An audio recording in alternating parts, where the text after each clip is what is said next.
ஹரஹர சங்கர ஜெய ஜெய சங்கர காஞ்சி சங்கர காமகோடி சங்கர. அகத்தியர் கர்மகாண்டம். இந்த உடலை விட்டு உயிர் பிரியும் வாசல்கள் அவரவர் செய்த பாவ புண்ணியத்திற்கு ஏற்ப உயிர் அந்தந்த வாசல் வழியாக பிரியும் என்று அகஸ்தியர் தனது கர்மகாண்டம் நூலில் விளக்கமாக விவரித்து கூறுகின்றார். பழி பாவம் செய்தவர்களுக்கு மலத்துடன் மலவாசல் வழியாக பிரியும். இவை நேரே நரகத்திற்கு செல்லும். திரும்பி பிறவி எடுக்க நாளாகும். வந்தாலும் நல்ல பிறவி கிடையாது. பாவம் செய்தவர்களுக்கு நீர் வாயில் வழியாக உயிர் பிரியும். இந்த உயிர்கள் மறுபிறப்பில் காமியாய் திரியும்.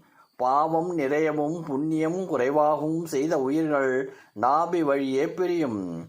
இந்த உயிர்கள் மறுபிறப்பில் கஷ்டப்படுபவனாகவும் நோயாளியாகவும் அங்கஹீனம் உடையவனாகவும் பிறந்து வினையை கழிக்கும். பாவம் புண்ணியம் சமமாக செய்தவர்களின் உயிர்கள் வாய் வழியாக பிரியும். பாவம் புண்ணியம் சமமாக செய்தவர்களின் உயிர்கள் வாய் வழியாக பிரியும். இவை மறுபிறப்பில் உணவு பிரியர்களாகவும் சாப்பாட்டு பிரியர்களாகவும் பிறக்கும். இடது வலது நாசிகள் வழியாக தனித்தனியாக பிரிந்த உயிர்கள் அதிக பாவம் செய்த உயிர்கள். இவை மறுபிறப்பில் நற்மனத்தையே விரும்பும்.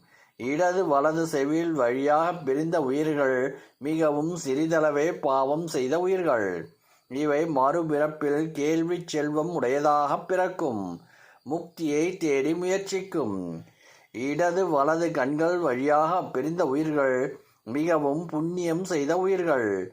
இவை மறுபிறப்பில் கல்வி செல்வம் முதலியன பெற்று உயர்வுடன் வாழும். இவைகளும் முக்தியை தேடி முயற்சிக்கும்.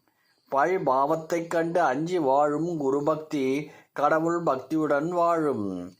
சிவயோக நெறியில் இருக்கும் உயிர்கள் பிராரப்த கர்மாக்களை தனக்கு கொடுக்கப்பட்ட உடல் கொண்டு கழித்து பல காலங்காலமாக பழைய யோக பயிற்சியின் துணை கொண்டு கழுமுனை நாடி வழியாக பிராணனை மேல் எழுப்பி பிரம்மாந்திர வழியை திறந்து கபால வழியாக ஒளிமயமாக உச்சி வாசலுக்குடைய செல்லும்.